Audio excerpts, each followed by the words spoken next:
ओम शांति। मैं हिम्मतवान आत्मा हूँ।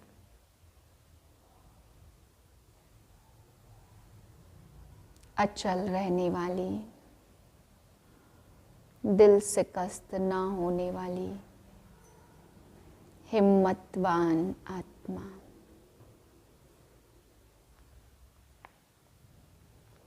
चौदह 2024 के महावाक्य हैं। आज बाबा हम बच्चों को समझाते कि बच्चे अपने नशे को सदा बरकरार रखने के लिए, सदा हर्षित मुख रखने के लिए अपने सामने सदैव यह चित्र होने चाहिए।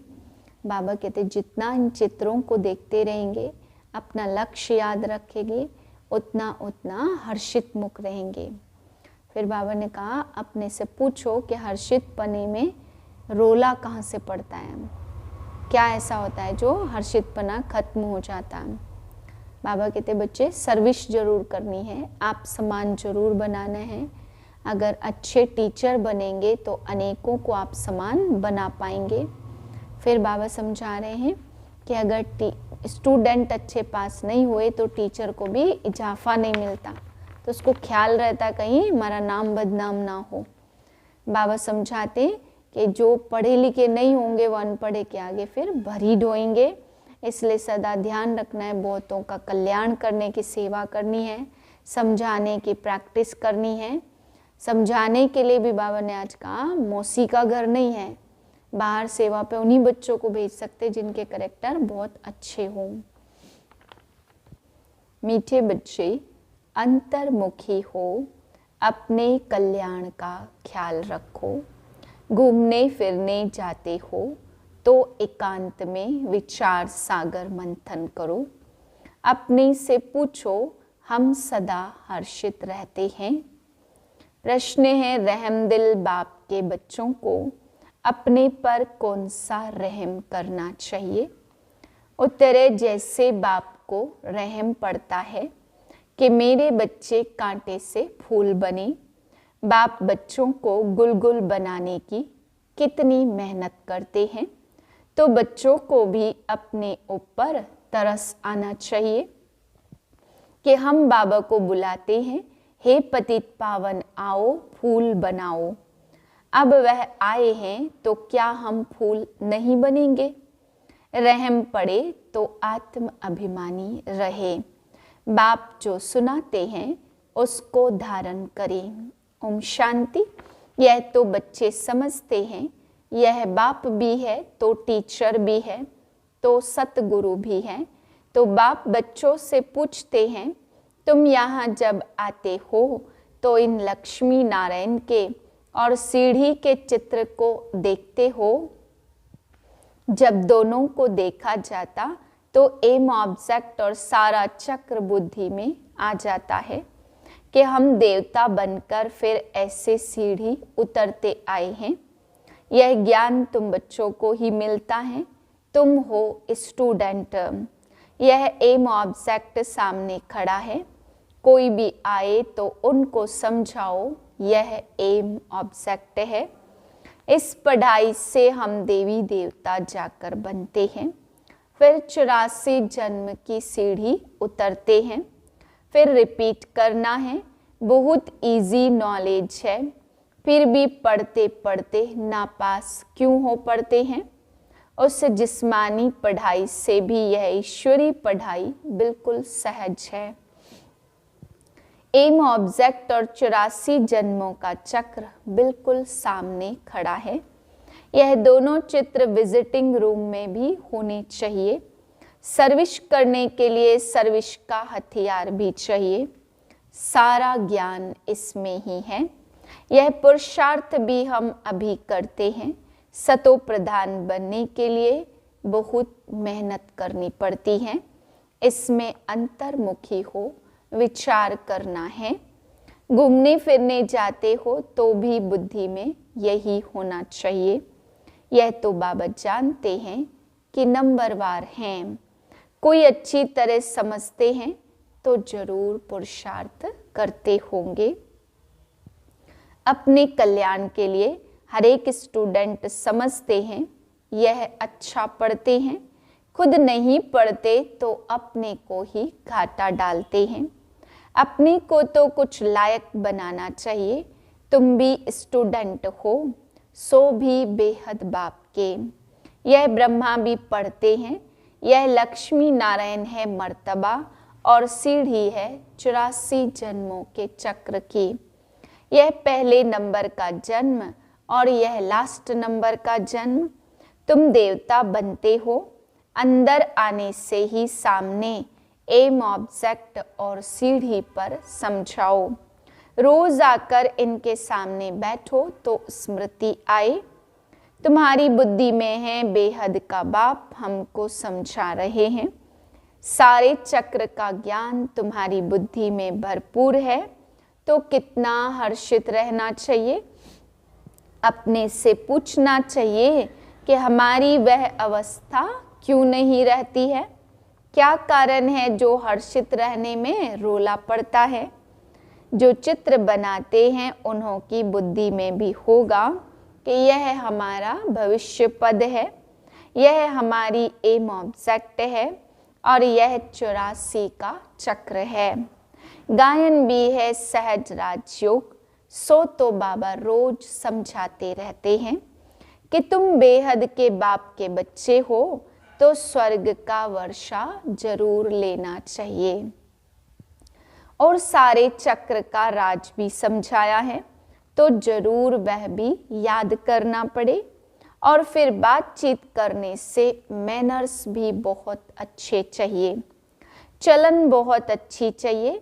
चलते फिरते कामकाज करते बुद्धि में सिर्फ यही रहे कि हम बाप के पास पढ़ने के लिए आए हैं। यह ज्ञान ही तुमको साथ ले जाना है।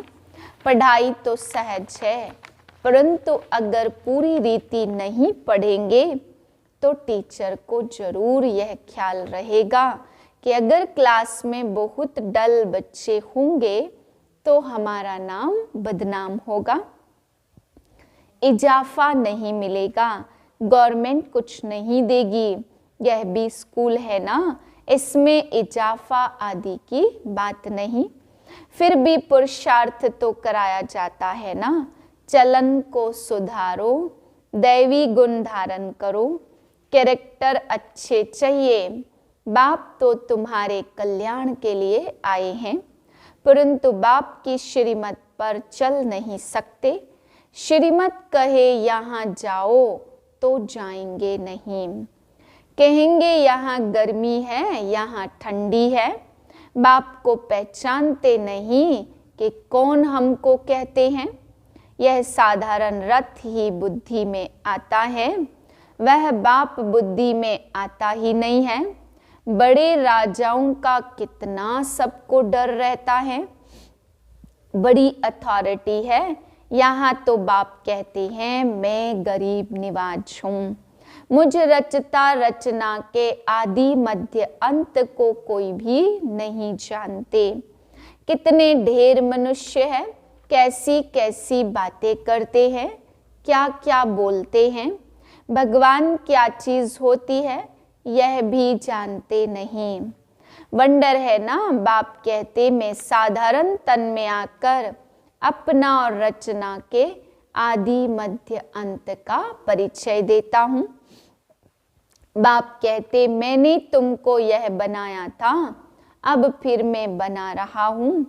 तुम पारस बुद्धि थे, फिर तुमको पत्थर बुद्धि किसने बनाया।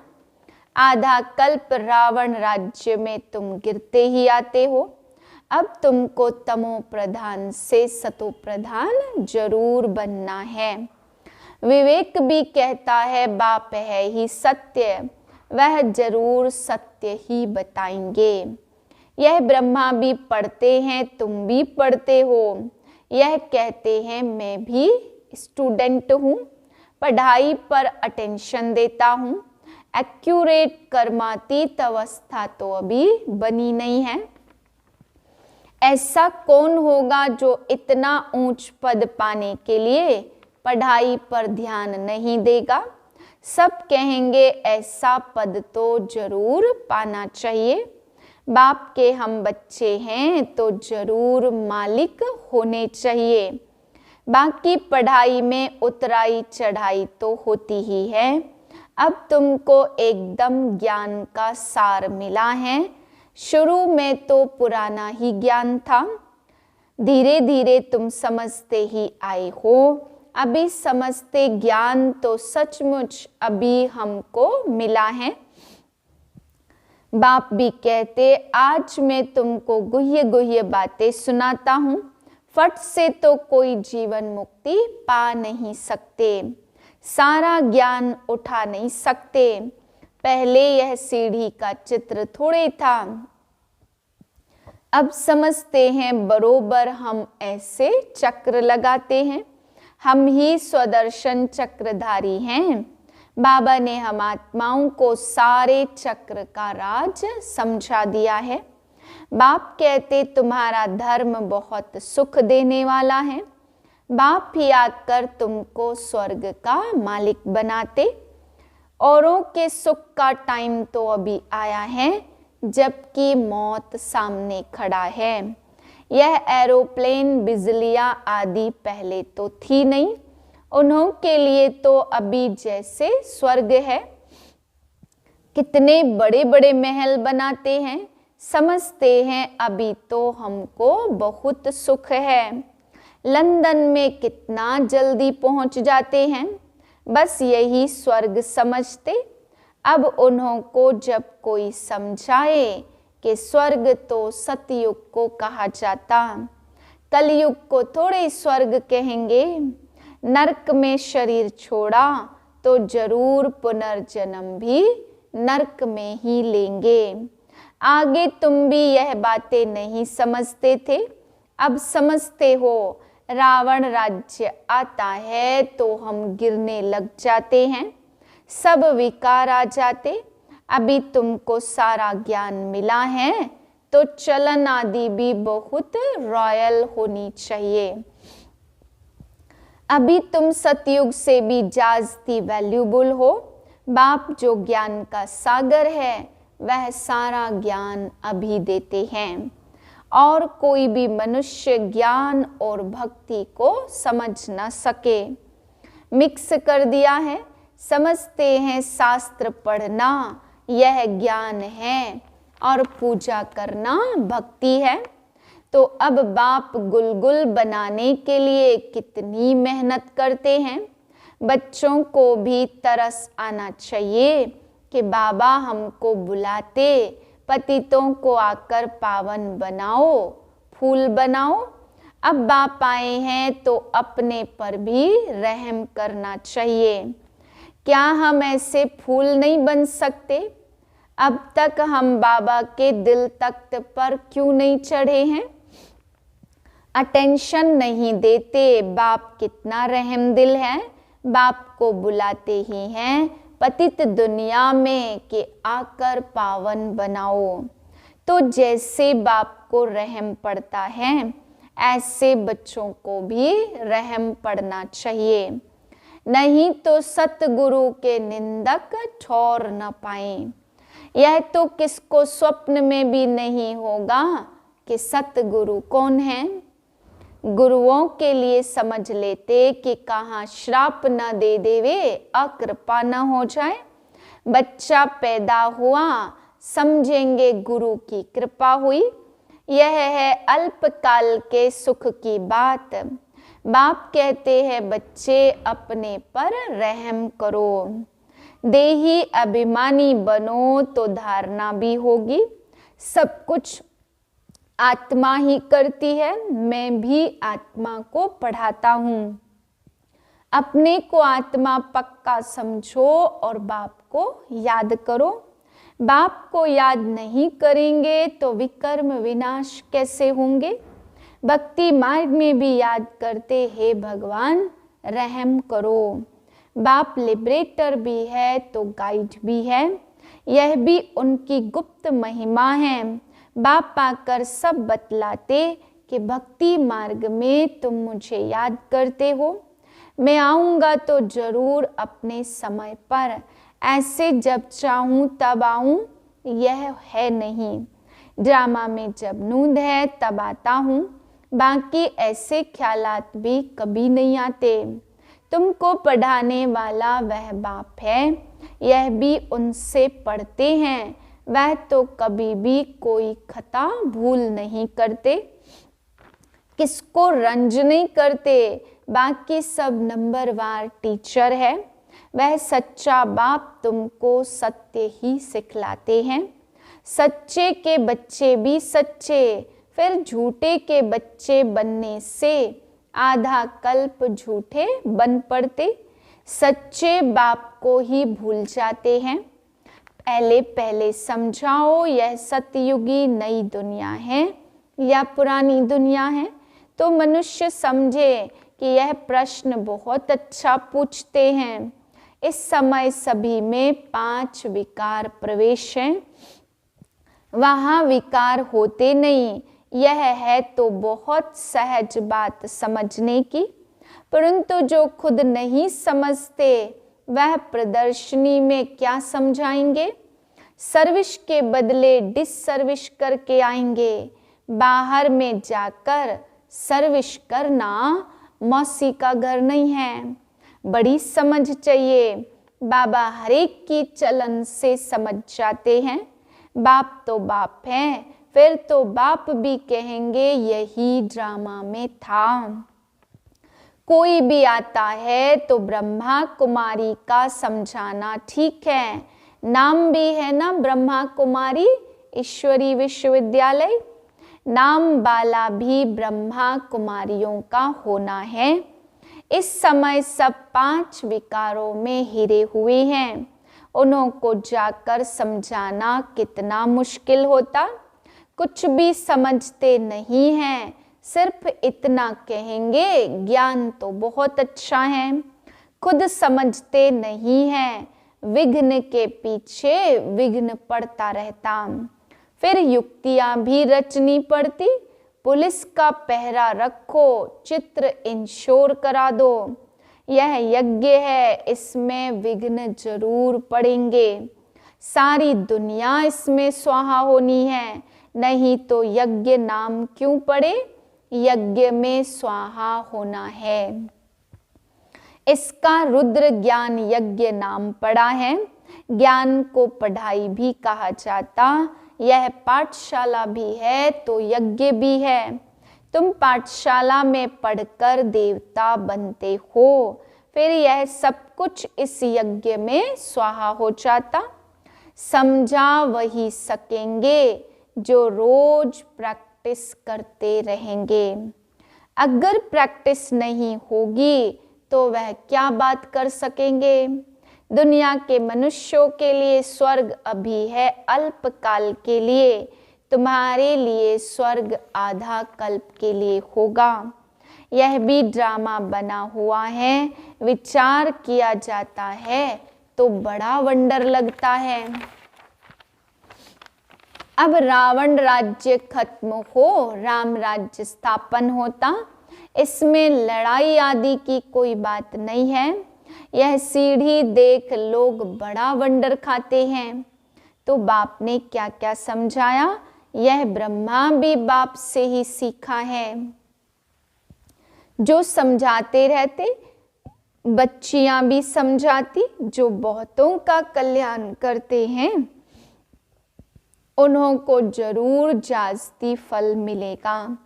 पढ़े हुए के आगे अनपढ़े जरूर भरी ढोएंगे। बाप रोज रोज समझाते, बच्चे अपना कल्याण करो। इन चित्रों को सामने रखने से नशा चढ़ जाता, इसलिए बाबा ने कमरे में यह चित्र रख दिए हैं। एम ऑब्जेक्ट कितनी सहज है। इसमें कैरेक्टर्स बहुत अच्छे चाहिए। दिल साफ तो मुराद हासिल हो सकती है। अच्छा, मीठे मीठे सिकिलधे बच्चों प्रति माता पिता बाप दादा का याद प्यार, गुड मॉर्निंग। रूहानी बाप की रूहानी बच्चों को नमस्ते। हम रूहानी बच्चों की रूहानी बाप को नमस्ते। धारणा के लिए पहली पॉइंट, सदा स्मृति में रखना है कि हम बेहद बाप के स्टूडेंट हैं। भगवान हमें पढ़ाते हैं, इसलिए अच्छी तरह पढ़कर बाप का नाम बाला करना है, अपनी चलन बड़ी रॉयल रखनी है। दूसरी पॉइंट है बाप समान रहम दिल बन, कांटे से फूल बनना और दूसरों को फूल बनाना है। अंतर्मुखी बन अपने व दूसरों के कल्याण का चिंतन करना है। वरदान है हलचल में दिल शिकस्त होने के बजाय बड़ी दिल रखने वाले हिम्मतवान भाव। कभी भी कोई शारीरिक बीमारी हो, मन का तूफान हो, धन में या प्रवृत्ति में हलचल हो, सेवा में हलचल हो, उस हलचल में दिल शिकस्त नहीं बनो, बड़ी दिल वाले बनो। जब हिसाब किताब आ गया, दर्द आ गया, तो उसे सोच सोच कर दिल शिकस्त बन बढ़ाओ नहीं। हिम्मत वाले बनो, ऐसे नहीं सोचो हाय क्या करूं। हिम्मत नहीं हारो, हिम्मतवान बनो तो बाप की मदद स्वतः मिलेगी। स्लोगन है किसी की कमजोरी को देखने की आंखें बंद कर मन को अंतर्मुखी बनाओ। ओम शांति।